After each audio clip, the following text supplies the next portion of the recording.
Hello, bachcho. Let's read the question. The question is saying the process of maintaining osmotic and ionic concentration of the body fluid is known as A. Excretion, B. Osmoregulation, C. Homeostasis and D.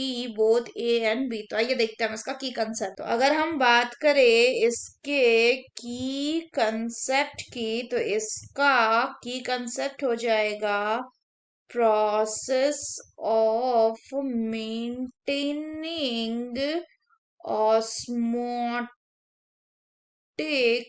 and ionic concentration, उसको क्या कहते हैं हम।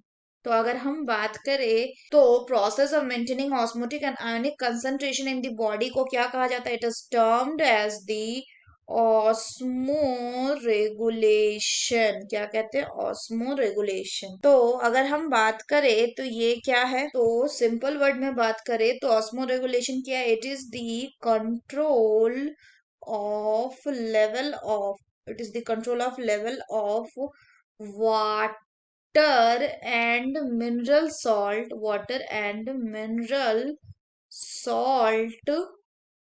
in the blood। तो अगर हम homeostatic mechanism की बात करें तो ये क्या मेंटेन करते हैं? Maintain the internal balance between water and the dissolve material with respect to the environmental condition. तो इस बेसिस पे दो तरह के ऑर्गेनिज्म होते हैं, एक को कहते हैं हम ऑस्मो कॉन्फॉर्मर्स और दूसरे को कहते हैं हम क्या? Osmo regulators.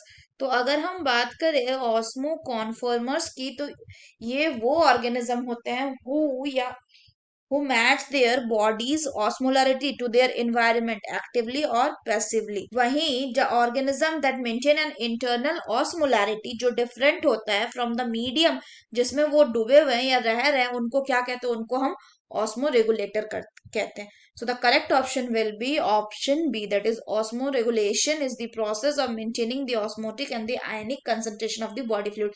एक्सक्रीशन की बात करें तो एक्सक्रीशन क्या है? So excretion is the process by which metabolic waste जो होता है वो किसी ऑर्गेनिज्म से क्या होता है?